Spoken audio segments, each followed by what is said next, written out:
Welcome to Bayou Reefkeeping's March Tank of the Month. This is our third installation of Tank of the Month, and today we have a special treat. We got the chance to visit Andrew and Joe Hache and their many tanks in Youngsville, Louisiana. Let's go have fun with Joe and Andrew.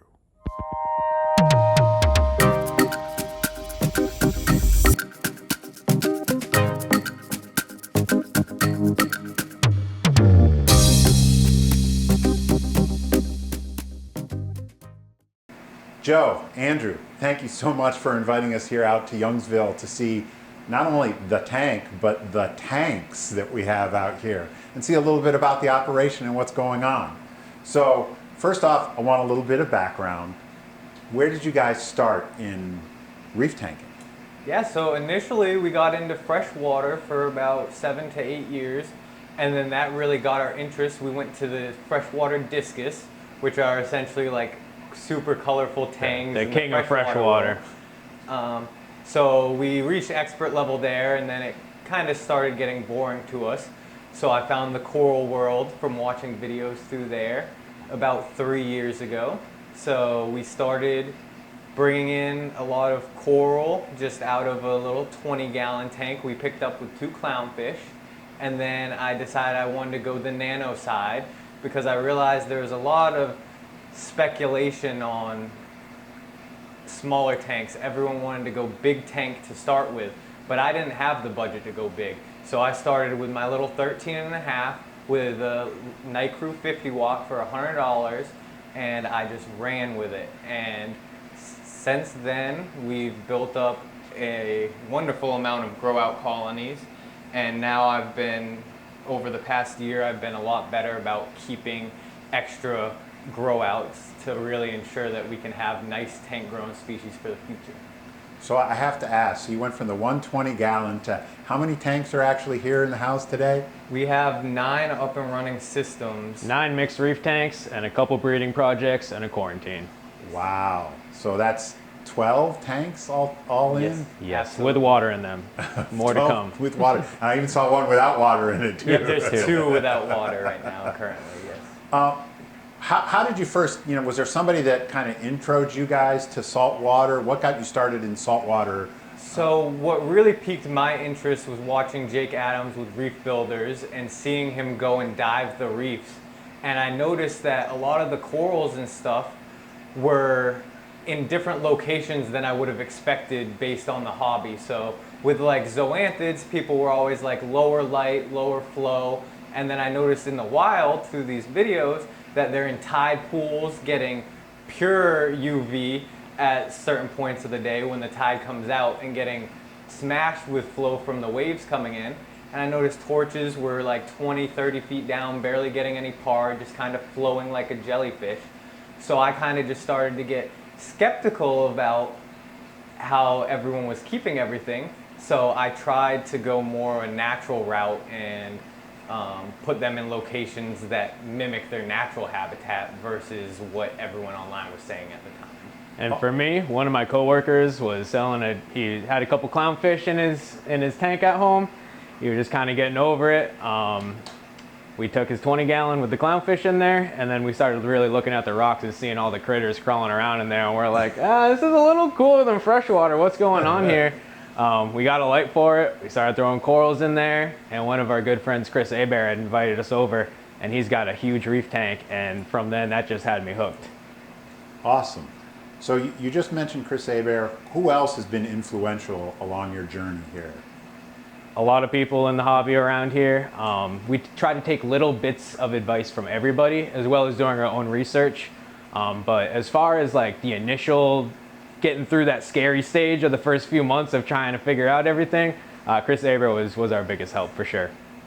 Yep, and I reached out a lot in the beginning for pest identification and stuff to Krista Bedell with KMP Aquaculture, and she believes in the same thing as me, which is reducing the impact on the wild and producing nice, healthy tank-grown corals to supply to people.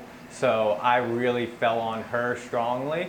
Anything that I was confused about or couldn't ID, I'd get the best photos I could possible. And if she couldn't ID it for me, she'd go and help me research as well. So it was just a wonderful connection there too. Awesome. So what's the dimensions of the tank that you guys are standing in front of here? This is 5 foot by 2 foot by 2 foot. 2 foot. Yes. And It's a 10 display. 110 display with a about 30 or 40 sump underneath of it.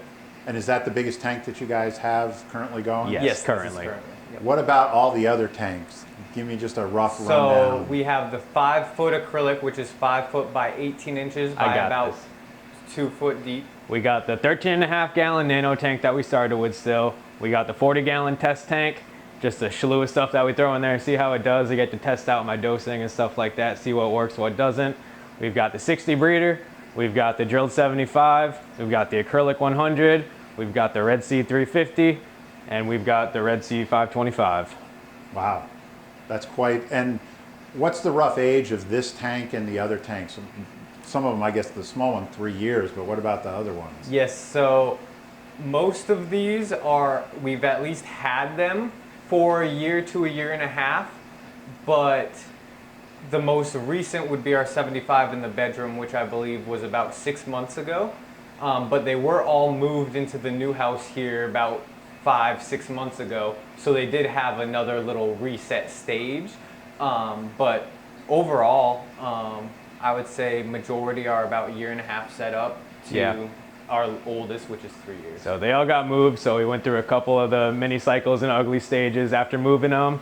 But we do try to get some live rock. We get all our live rock from Coral Connection, and that just, you don't even know how old those rocks are, so it always gives our tanks a good boost. And we keep a ton of bio bricks in this sump as well, so when we're setting up new systems, we can just transfer the bio bricks right away, dose up to the levels that we run with neo-nitro, neo-phos to add nitrates and phosphates in the beginning, because we find that's what fluctuates the most in the beginning is the nutrients. So we keep those on hand to dose and cycle new tanks, as well as we dose them up to our current reef levels that we keep the other reefs at to make sure the corals are happy initially. So that's how we can put corals into tanks so quickly. Awesome. Yep. So let's talk. You guys started talking about equipment. What types of equipment do you have? Do you have controllers? So let's start. I'm just going to run through some of the. Do you have controllers on any of the No tanks? controllers other than Inkbird controllers to monitor temperature and have alarms for us temperature-wise. Okay. Yep. Lighting. What do you have for lighting? Lighting is a mix mosh. We have these used Kessels. These are 13 to 14 years old. We got them as a coral trade. And then these night crews we all bought new, the first generation, so about $100 per light, which was perfect, an excellent affordable light. But now they recently raised their prices on the G2s to go about the same price as an AI Prime. So we've kind of backed off on those, and we've gone more to the black box route, which is Vipars and Physons. And that's where we get a ton of growth from them.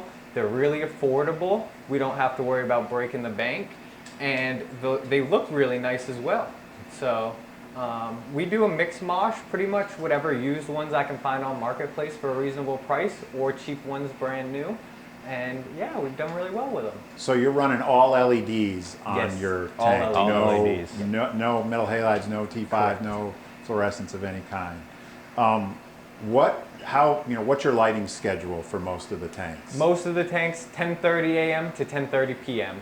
So 12 hours? Yes, And just to line up with my brother's work schedule. That's why they're later. And is there a ramp up, ramp down with it, or On some of the night crews, we have controllers, 30-minute ramp up, but most of the time it's just on or off. on Yep. or off? And nothing about, I mean, the tank behind you looks relatively blue, mostly blue light LEDs. We run Yes. only blue lights. Yeah, when I got into it, my whole thing was how fluorescent the corals were. So my whole thing is I run neon blues because I like these tanks to glow. Now we do have our 60 breeder with a blonde naso in it, which is a gorgeous fish. So we did add a little bit of whites to that spectrum just so we could view her. But overall, we haven't had any issues with adding white spectrum with coloration wise or anything. We produce really good colors with our full blue spectrum, so that's what we've been rocking. Awesome. Yeah. Do you have par readings that you know of on your tanks, or you don't? Somewhat. Yeah. So So roughly, what's the par that you're running? roughly down here on these racks, around 150 to 200 at the higher points. Up where this Ghani is probably around 220. And all the other tanks are fairly similar, where sand bed is around 150, higher racks or rock structure is around that 200 to 250 mark. Yeah, and in our 100-gallon, we're as low as 60 to 80 in some spots, and with their A cans and stuff, they still get just as puffy, same coloration, similar growth rates. So Awesome, awesome. I can't wait to see some of the pictures of those. What about for flow? What are you guys using as equipment for creating flow in the tanks? We're big on the J-bows as far as affordable power heads, and a lot of them are the SLW30s. yeah, the SLW30 is our powerhouse. And majority of them we run at like the lowest setting, like 1 to 2 on the setting out of like 10. So we don't do crazy flow overall. No, and for return pumps, Higer or Jabo, they both seem to do the same jobs, very similar, and they just run. Yeah, the return pump is the non-sexy part of the flow. Yeah, Right. And you'll see something in common with all of this equipment. It's what's affordable and easily available to us. Yeah, To keep this as budget friendly as possible, which, as everyone knows, being reefers, that's important. And we find versus a lot of reefers, as far as like the flow in the tank, like with the power heads and stuff, we don't run quite as high flow as most people. Oh, that's interesting. Do you guys have sumps in all of the tanks, or do you run some sumps? We do run sumps on all the systems except our 40 breeder, which we started with as an overflow tank, and our 13.5, because the 13.5 Evo is an all-in-one, and then our 40 breeder is just a standard 40 with hang on the back filtration. And that's kind of what showed us that we could do it on the budget scale, because that tank grew so well. I have a monicap colony that stretches bigger than my waist. Wow. That we grew in there, and it's stacked up about 10 inches tall, and it started as a single small plate of red monicap, and we grew that in about a year and a half. Wow. So, yes. Awesome. What are you running inside most of your sumps?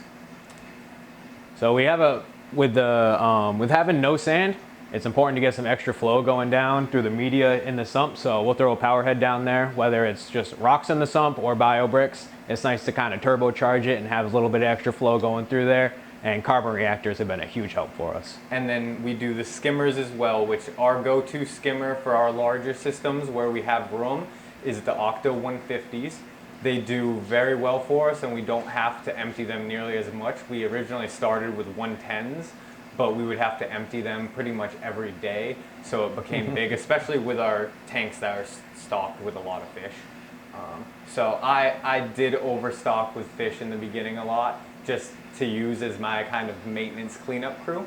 And we do try to get mainly just fish with jobs, so whether that's bristle-tooth tangs, zebrasomas, wrasses, things that'll help us out in the long run. But lately we've realized that going fishless has created our nutrients to become lower and stable, really stable, to where this tank currently doesn't even have to run the skimmer right now because we don't have any fish in there that we're The skimmer's feeding. been off for 6 weeks. Yep. And Wow.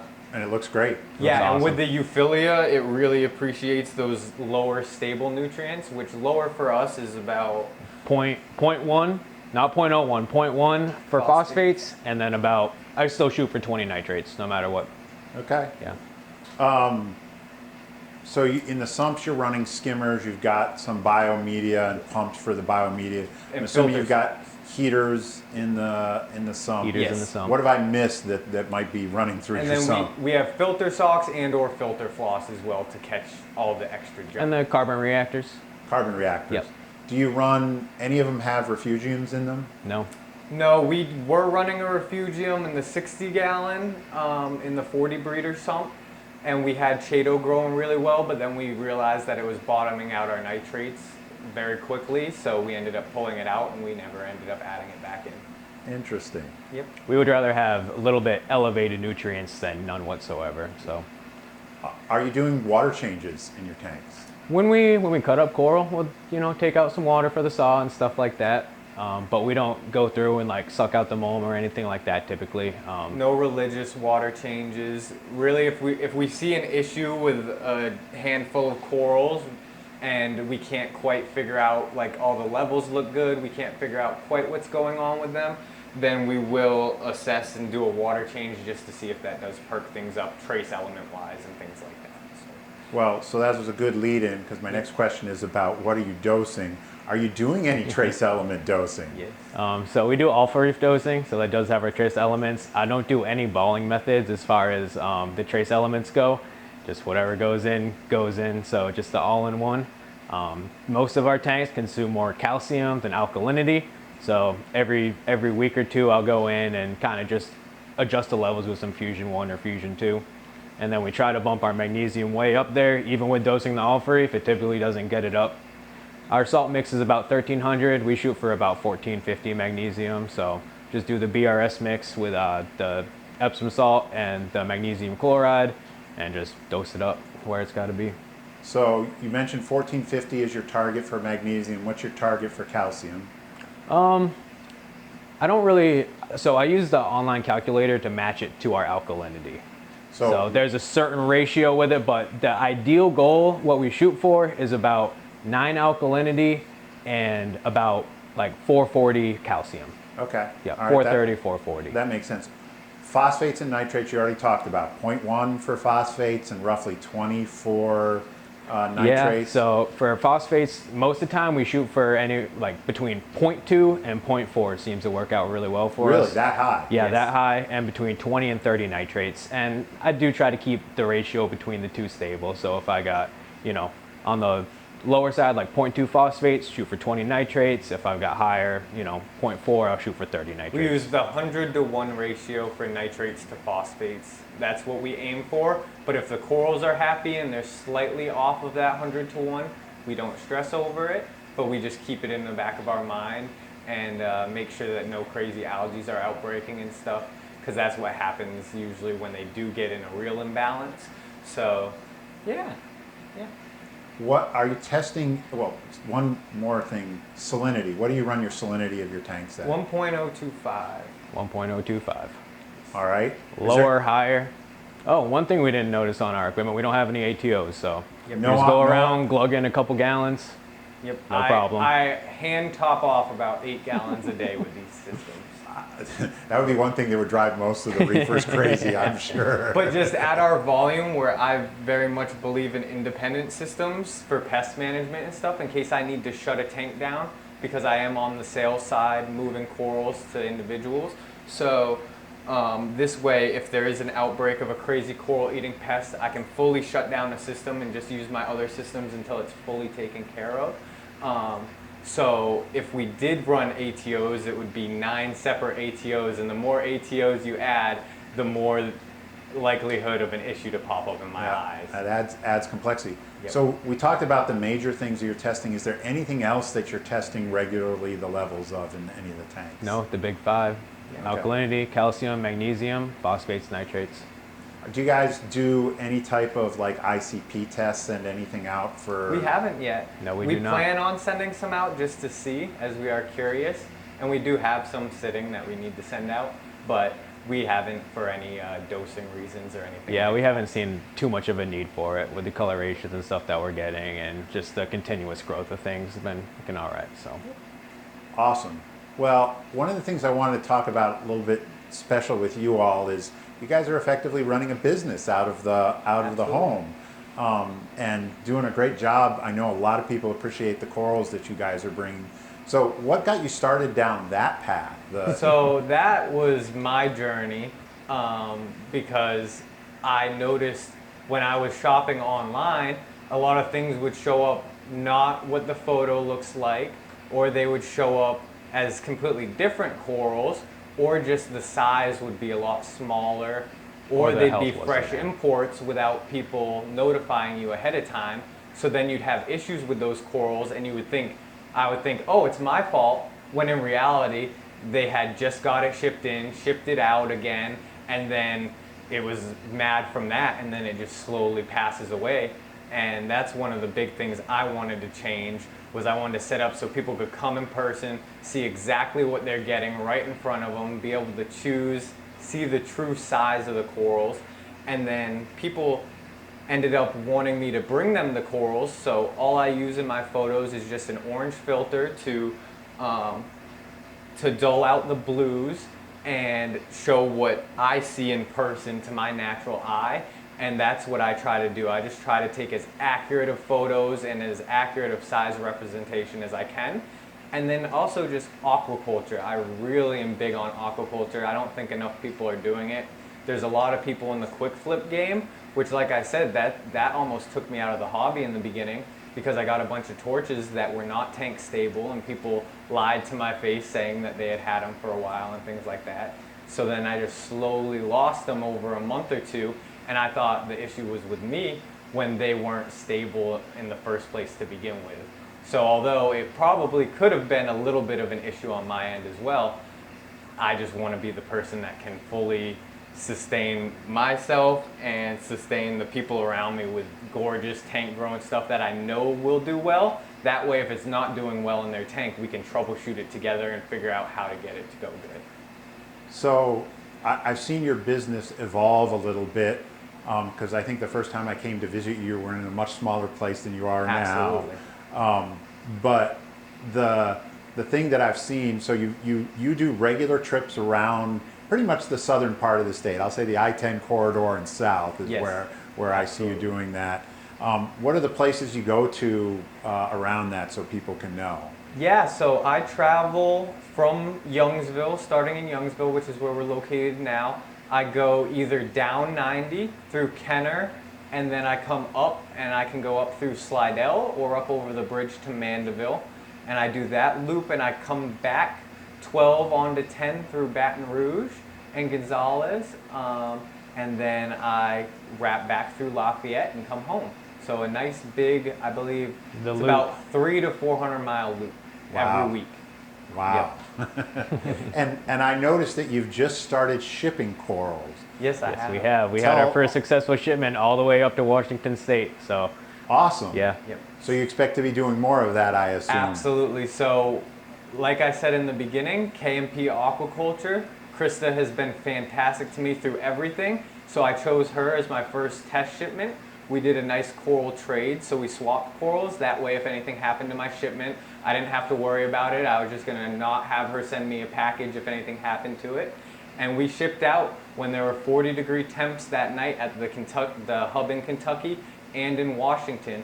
And upon receiving the package, she sent me a photo of a thermostat in there, and the internal temperature of the package was still 70 degrees. Awesome. So yeah, we're very confident, and she complimented my shipping packaging, and she sent me any little issues or little things she would change so I could tweak those as well.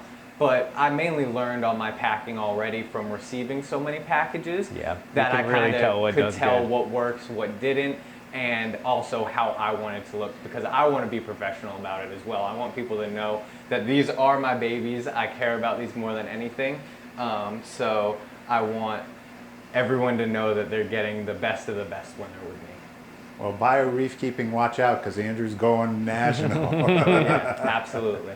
Make sure you get the corals you want from him quick. Yes, it's going quick as well. So we're, Yeah, I mean, we're look, growing with- at a fairly good rate. right Yeah, with the quality of the corals that you guys are bringing, it's definitely going to, I'm sure it's going to be in demand. And with the philosophy. So I noticed that you're mostly LPS and ZOAs. Is that correct? That's mostly what you're doing? Yes, that would be correct. I just recently started branching out into the acro game by picking up from some local people who grow it out, such as Mike Tran and Ronald Olivier, just to test the waters and see if I can do them with my higher nutrients, which so far I've actually been coloring them up more than the tanks that I got them out of. They've been doing really good for Yeah, us. so I've noticed more colors popping up, especially my PC Rainbow. It was pretty much maroon when I got it. It now has greens and golds all through it. And I cut one tip off of that to make a frag. Within a day, it's fully encrusted back over with flesh. So it's been doing really well for us branching out. I got into the higher end mushrooms for a little while, but the mushrooms were kind of difficult on my end with my setups. So I'm branching more into staying consistent with our acans, our zoas, and then every once in a while I'll bring in a special piece for myself, and then if it does well, I will add it to the lineup. Like the Ghani that's sitting in that tank right Yes, behind us that's exactly. looking Yeah. very, very happy there. This Ghani actually just dropped its first ever natural baby. So that's our first ever natural baby that he dropped, and we found it under the frag rack next to the acantho, which is actually, there's an acantho under this frag rack. Oh, wow. Yes, when we got it initially, it was bleaching, so we put it under there to hide it away from a little bit of par and flow, because with these power heads on both sides, there was too much flow and too much coral in other places. So we tucked her under there so she could fluff out, catch lots of food, and so far she's been coloring up wonderfully. Awesome. So, fishless tank behind you, but not fishless tank through the rest of the house. Correct. Tell us a little bit about the fish that you're keeping. So the fish that I'm keeping, I try to present with a job, which is the zebrasomas and wrasses is a big thing. So I got addicted to wrasses in the beginning just because there's so much color variety in them, and overall they're fairly easy, and that a lot of them don't get very large, so you can keep them in a variety of different size systems. The tangs are a little bit harder because obviously you have to give them enough room so that they can grow and flourish. But the blonde naso definitely caught my heart the most. So when I was doing my research, I noticed a lot of the times at the 1.5 to 2 year mark in captivity, they would stop eating. So I actually picked her up from a tank breakdown where she was in their system for over 2.5 years. So that way I knew she was pretty much bulletproof, and that's my pride and joy for fish currently.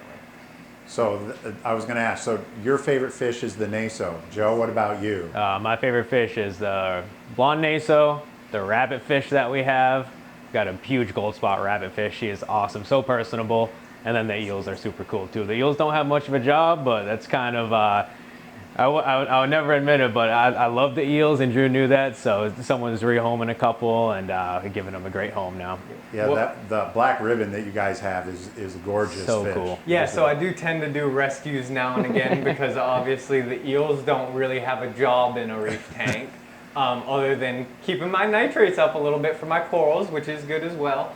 But they definitely just happened where I saw people posting them and they would sit for months and months without any buys, and I knew those people were breaking down their tanks, so I didn't want anything crazy happening to them.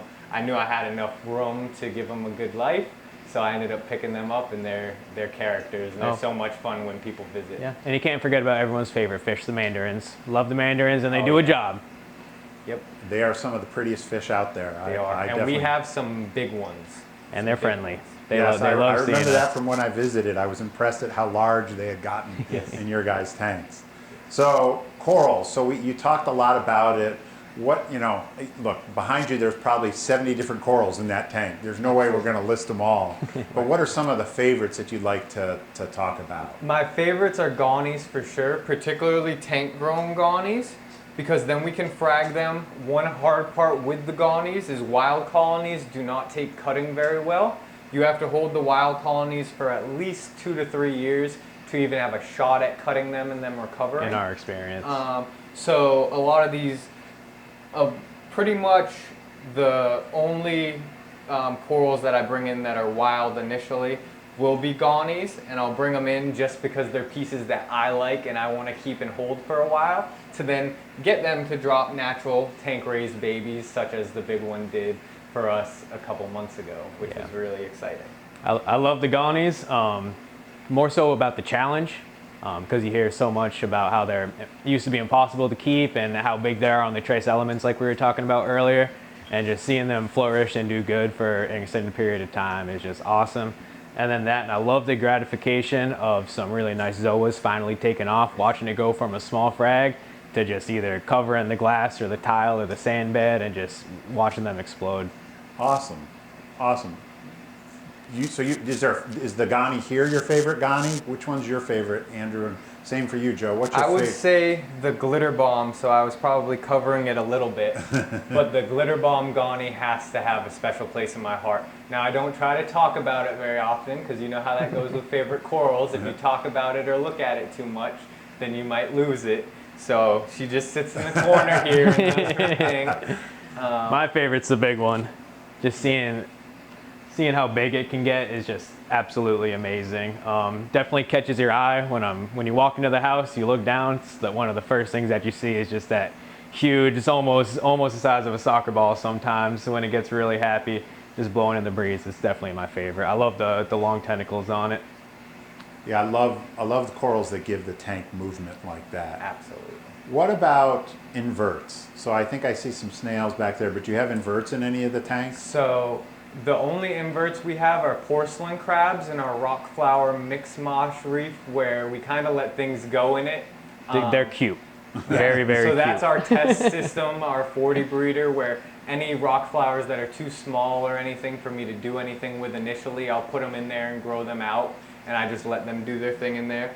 Other than that, we've had amazing success with banded trochus. I've had a hard time sourcing them, but banded trochus, aka I believe they call them tiger turbos as well, those have done wonders for us. So this tank gets natural sunlight from our sliding glass door, so it was growing hair algae 3-4 inches tall off the glass.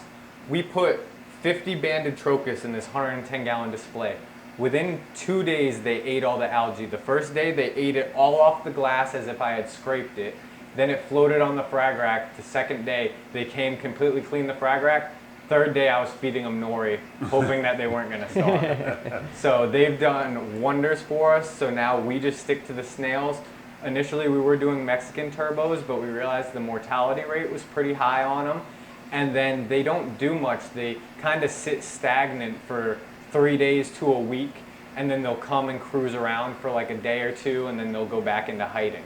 We find these banded trochus, you'll always find them on the glass. Most of the time when I'm cleaning the glass, I have to push them off the glass because they do such a good job. And they are also more nocturnal, so they do hide in the rocks a lot during the day, so they don't ugly up your tank.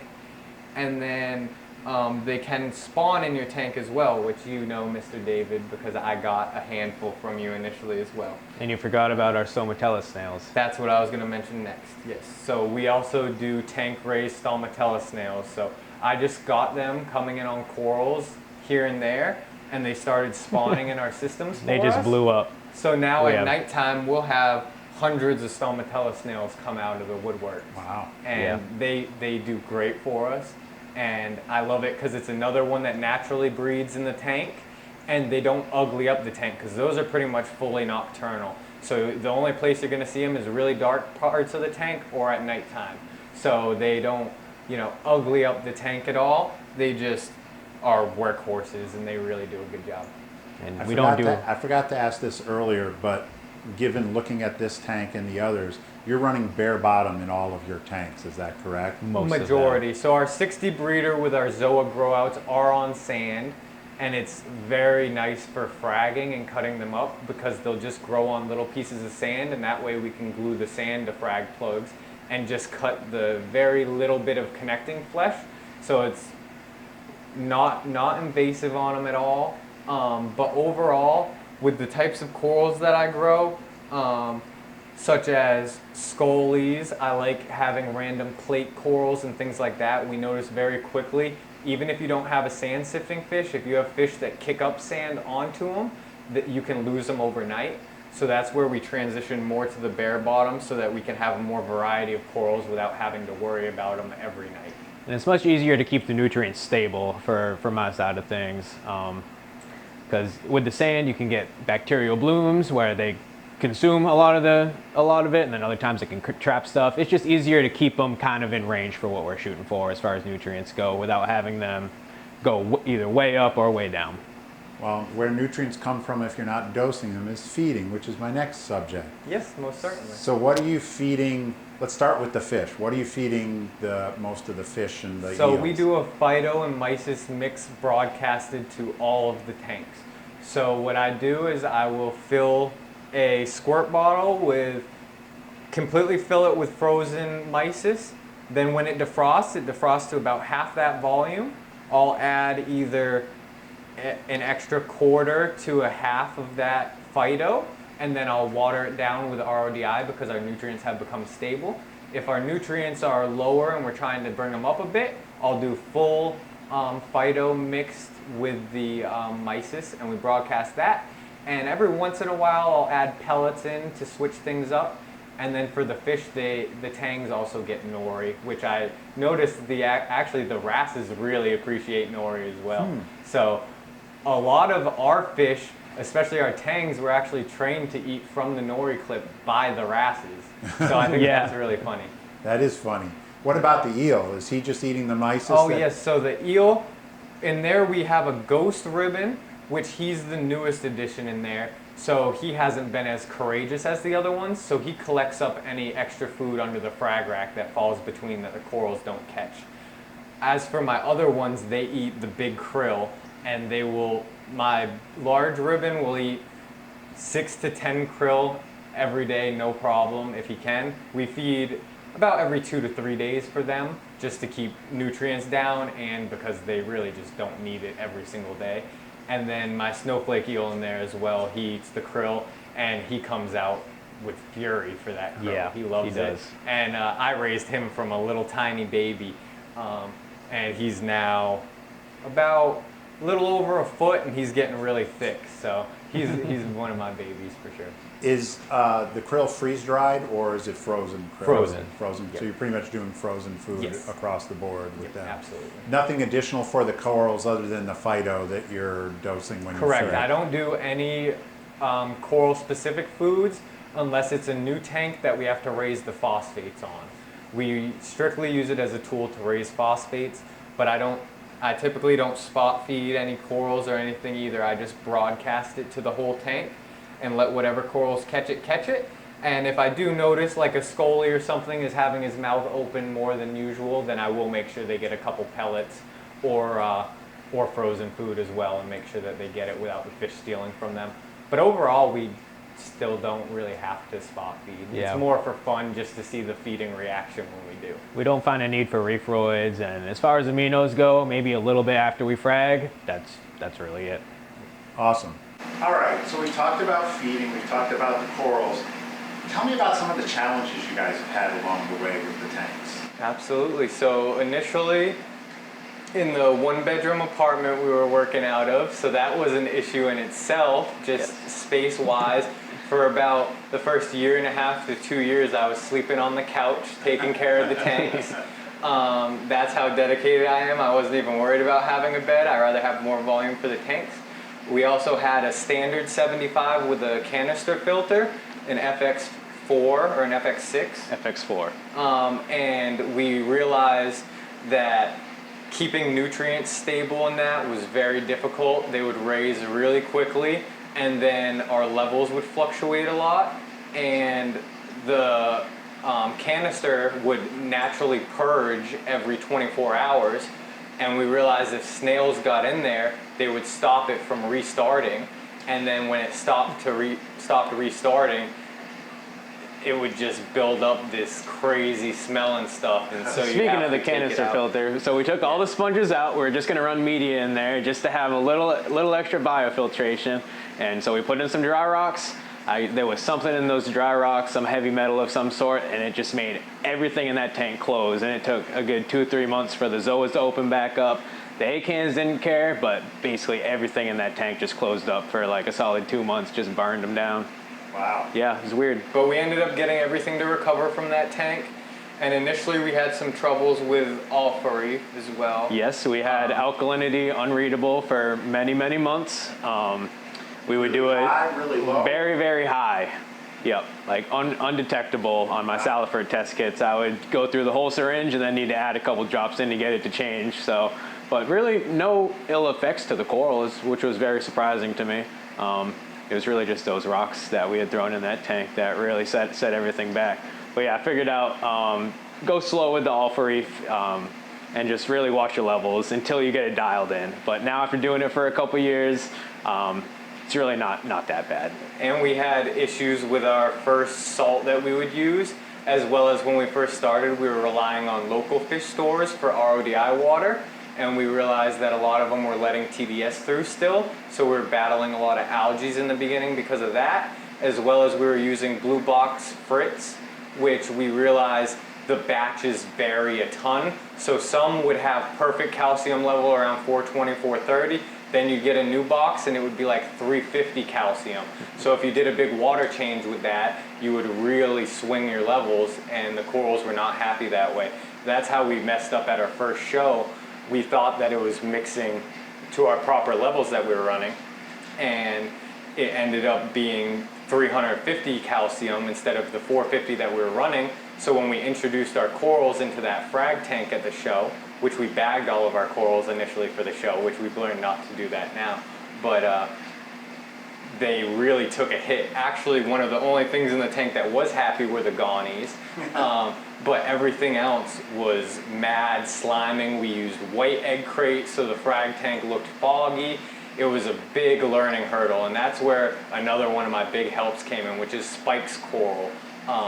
They do a wonderful job, and she helped us out. She offered us a carbon reactor. She gave us extra stuff to clear up the water, and she just guided us super well. So that was a blessing. It's awesome seeing them at the shows now versus what it was like at the first one, and them helping us out. And really. The shows for us now, it's mainly networking. We realized, like, it's who you meet at the shows that really matters, not necessarily what your sales are at the show, because it's gonna vary from show to show.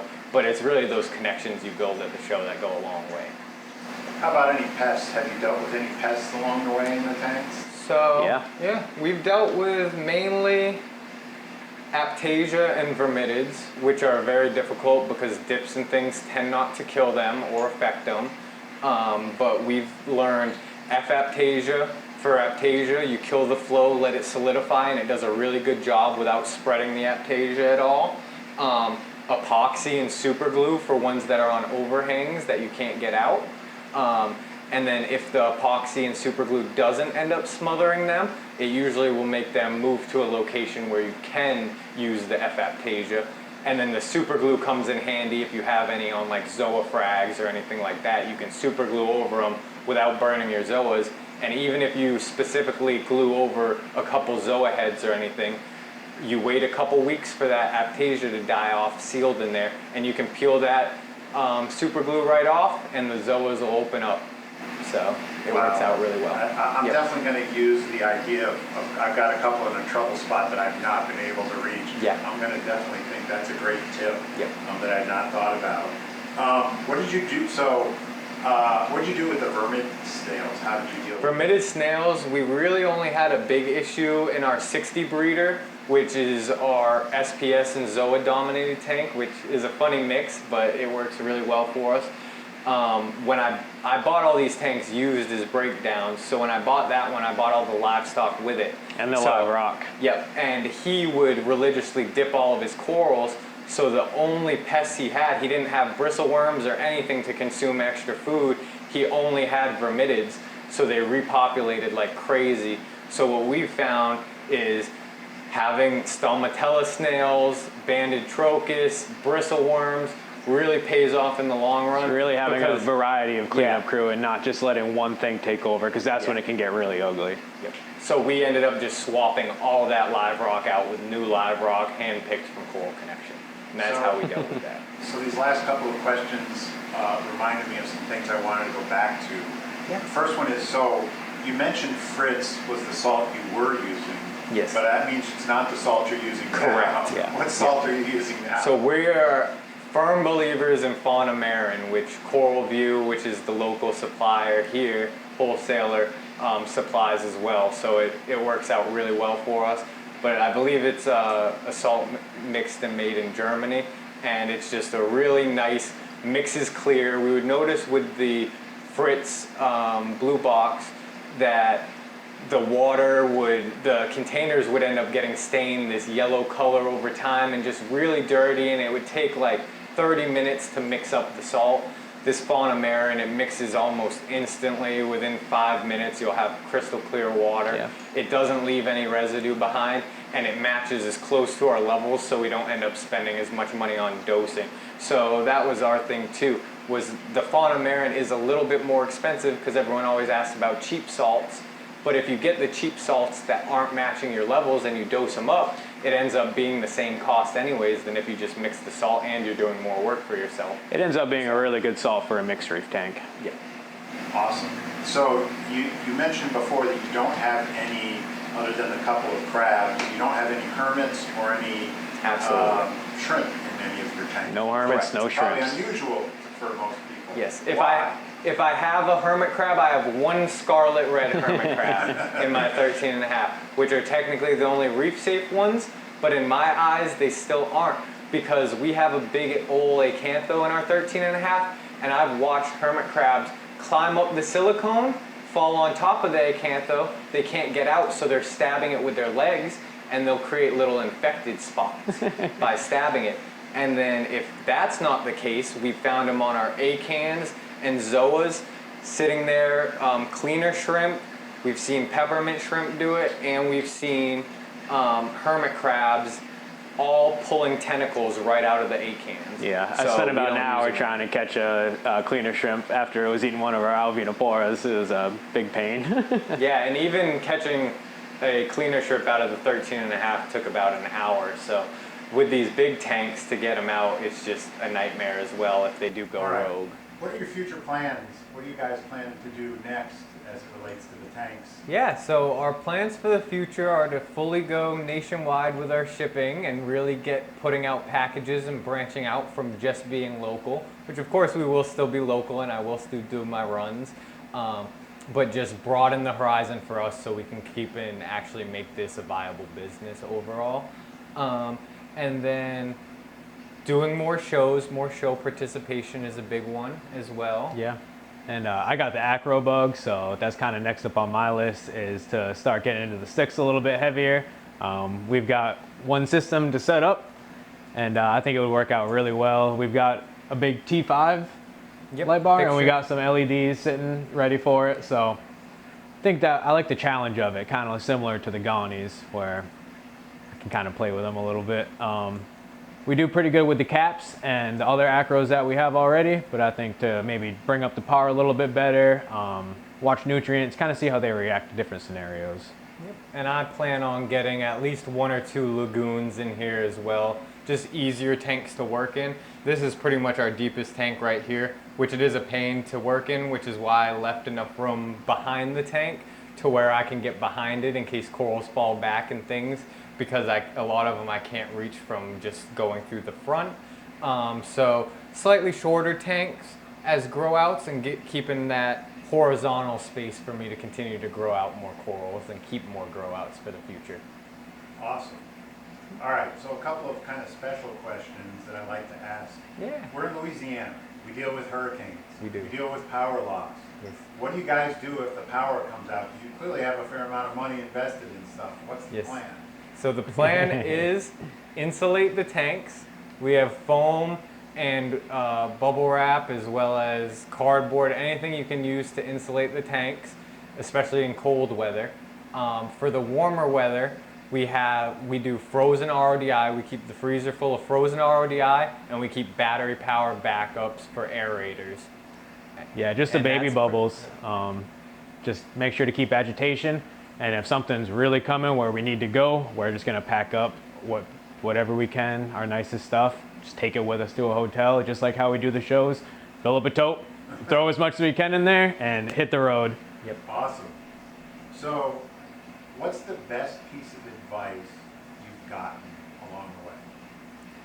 That's a really good question because I've gotten a ton of great advice overall, but I would have to say just taking it slow and going at your own pace. And then also used equipment. Used equipment is my biggest thing because if you buy new and you decide you don't like it or you want to switch things up, getting that return on investment doesn't happen with these fish tanks. It just really doesn't. So working with your budget is my biggest thing. not owing anyone anything. For me personally, that's my biggest thing, is doing it all myself, making sure everything's paid for, done straight out the box, and that's just my personal preference. And that's where I'm most comfortable with. As far as the tanks, I've pieced together so much information from so many different sources. My whole thing is talk to everyone. Get their side. You're having an issue, talk to multiple people and see what they say. And then slowly try it. Or if things line up between what they're saying, try that and work that into your schedule. Because it's hard. There's a lot of unknowns still in this hobby. So we need to work together to really make it happen and functioning. And that's my biggest thing, is I love the community behind it. Because in freshwater, we realize the community is really cutthroat. If you aren't doing things a certain way that someone doesn't agree on, they're coming for you. Saltwater, it's an open spectrum. You can do it how you like it, and people will still support you with that, and people are very open arms with advice. You just have to reach out. So my biggest thing would be reach out to people if you do have issues, and that's why I'm always here giving as much advice as I can, because I'm far from an expert. But if I can't answer your question, I'll reach out to people that I've built relationships with that I feel can, things like that. So I just love the sense of community as well. And for me, it's watching nutrients. So just at least knowing where they're at and knowing where they're supposed to be. That was really the turning point for us, where we started having a lot more success as far as coral growth and algae reduction goes. The algae doesn't necessarily bother me. I just don't want it running rampant. But yeah, just watching nutrients has been the biggest turning point. Well, awesome. Last question for you two. What didn't I ask you that I should have asked you? Yeah, I think we covered a really good spectrum overall. But another thing would be how I source these corals, because they don't come out of the woodworks, right? So a lot of it I try to source locally as much as I can. I'll travel to Texas personally as well, so I'll do 8 12-hour day trips over there, 8 to 12-hour day trips, and hand pick all the corals. And what I do first is I buy all these for me first, and then it works out that way, because then if they don't end up doing well, I can just hold on to them for as long as I need. And then my thing is aquaculture, so even if I do get something like this wild Ghani or something, if someone's interested in it, I'll let them know exactly that it's wild, where it came from, and let them know that if I feel comfortable or not selling it to them, letting them have it. And if I'm not comfortable, I'll hold it for as long as need be until I'm fully confident that it's doing well. And that was a whole thing with me hand delivering as well, was I got to make sure and ensure that this coral gets where it's supposed to be, how it's supposed to be, and that there's no confusion, always good communication overall. So communication is one of my biggest things, and hand sourcing all this coral, because online just gets messy. I do try new online people every once in a while, but if it doesn't work out, I just don't go back to them, and I just continue on the train of the people that I know I can rely on. I know why you haven't asked yet, because you haven't seen how this guy feeds, but on how we control nutrients. So I know I'd shoot for certain levels, but getting them there and keeping them there, we have a couple overstocked fish tanks can definitely be a challenge. So what I do personally is, if my nitrates get high, I like to carbon dose a little bit. Just make sure that your skimmer is running tip top, and don't overdo it. I have run into bacterial issues in coral when I get a little overzealous with the carbon dosing. And then phosphates, our phosphates are creeping up to 2.0 2 months ago. So that's when I had to put my foot down. I refuse to do big water changes. It's just really, it's a lot of time, a lot of money. So we did try out some lanthanum. First month I bottomed out phosphates, I messed up, so you got to be really careful with that stuff. You need to test 3 times before you even put it in, and always double, triple check how much you're putting in. But that's given us kind of a much more reasonable range for our phosphates and nitrates. Well, awesome. Joe, Andrew, look, I really appreciate the time. I appreciate the ability to sit down and talk with you guys. And I can't wait to see all the pictures of the tank, how they come out, or the tanks, I should say. Yes, absolutely. Thank you so much for inviting me into your home for the day interview. And I look forward to seeing it online. Thank you Absolutely. again. Thank you so much for coming much. over and checking it out. Yeah, it's amazing, and we're so glad we had this opportunity to do this photo shoot. We love every second of it, so thank you as well.